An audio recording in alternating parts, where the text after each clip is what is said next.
Today I'm going to answer a question from one of you, a YouTube commenter. They say, I have a difficult time knowing when I should value bet with a decently strong made hand and when I should check it back for pot control. We're going to be discussing when you should value bet and when you should pot control right here, right now. If you're ready, click the like button down below, click the subscribe button. Let's get to it. Here's an example. I raise pre-flop with king, queen, and get a caller in position.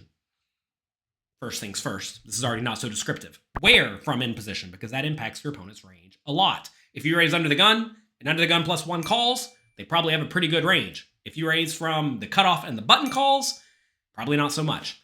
All right, let's say you bet on queen, jack, four, two spades, and they call. Well, do we have a spade or not? Also, how much did we bet? This was a question. It's an okay question, but it's not a great question. Next, the turn is 8 of diamonds. I'm not sure if I should continue betting. Do you have any tips? Well, yes, I do. You came to the right place. All right, understand, whenever you bet, you always want to ask to some extent in your brain, what am I trying to accomplish in this spot? And when you're decently strong made hands that are pretty good, likely good, but not premium, you're always trying to get called by worse made hands, right? You're trying to protect against various draws, any hands that have decent equity. And to some extent, you're trying to get accurate information from hands that happen to have you beat. So, where is this king, queen, presuming no spade, on queen, jack, 4, 8? Well, can worse hands call us if we bet the turn? Well, it depends on how big we bet the turn. But this is a spot where I definitely think most people still call with a jack. If you think about it, most jacks in this scenario are going to have either a king kicker for an overcard, an ace kicker for an overcard, those aren't folding, or a gut shot with a 10 or a 9. Those aren't folding, right? So those can definitely call. Worse queens can definitely call. Fours will probably not call. Under pairs will probably not call. Flush draws will definitely call. Probably any hand with a 10 or a 9 is going to call. Ace 10, king 10, etc., right? Those are probably going to call. So this is a spot where we actually can get called by a lot of worse hands, and we can protect against various draws.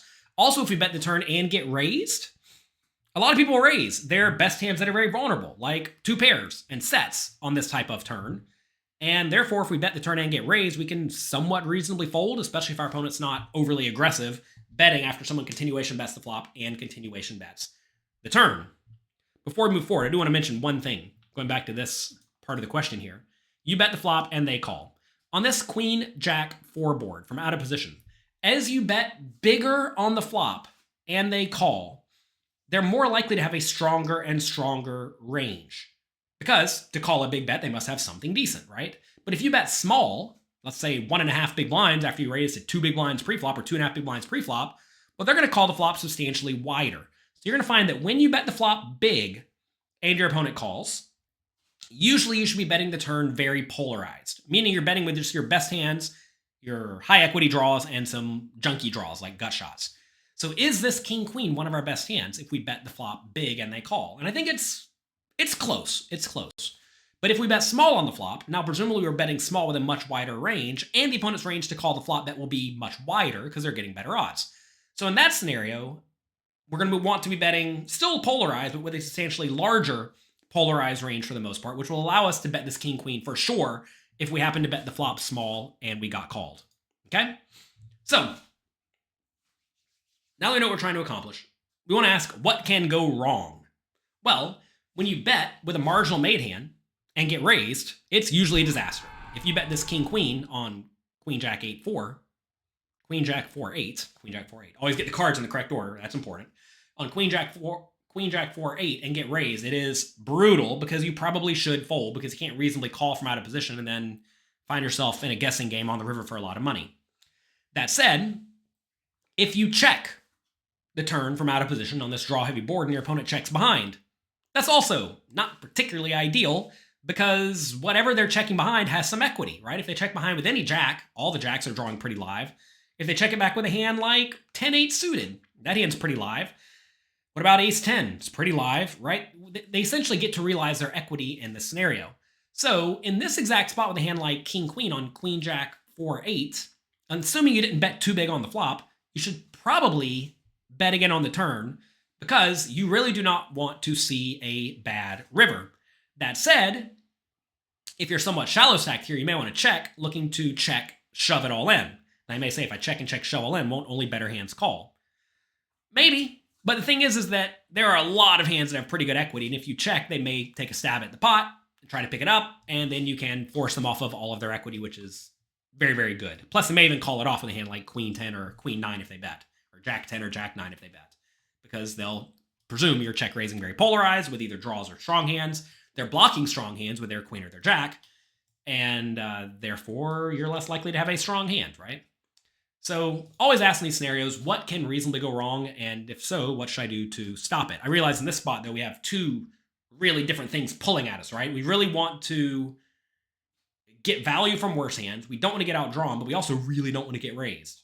So this is a rough one. If our queen was much weaker, say we had Queen 7 suited or something like that, I would definitely check the turn, though, because then it's way harder to get value from worse queens, and there's still some jacks available. If we had a hand like King Jack, I would definitely not bet, because King Jack is a hand that if you bet and get called, you're usually in pretty rough shape. So as your value hand gets weaker and weaker, making it more difficult for you to get called by worse made hands, then you should be way, way more inclined to check. So if you're not sure how you should proceed if you bet and get raised, you should strongly consider checking against all but the most straightforward opponents, as your opponent's more likely to raise you on the turn with either value or bluff or whatever. Like, you don't know what they're doing, because you usually won't know what good players are doing. Or if they're just playing a good, strong GTO strategy, they're going to be balanced, which is not good for you. If they're going to be raising some portion of the time, you should be way more inclined to check. But if they're only going to raise with really good hands, which is what a lot of bad players do, then you can very confidently bet. And fortunately for you, whoever wrote this in the comment section, most players in the small and medium stakes games are pretty straightforward. If you bet the flop and you bet the turn, they don't do a whole lot of raising as a bluff. They just don't do it. They raise with the nuts, they call with the draws, they call with the worst made hands. In that case, you should definitely bet, right? Because they're going to play very poorly against your particular hand. Also, if your hand is highly susceptible to being outdrawn, but it is usually good, kind of like our King Queen in this spot, it's actually pretty likely to get outdrawn, but it's almost always good. These are the hands that almost always want to bet. And by the way, when they do bet in these scenarios, quite often they do want to bet pretty big, because the worst top pairs and the middle pairs are still going to call, the draws are still going to call, and we're just getting more money in the pot with a hand that is very likely good. Let's talk about exploitatively, though.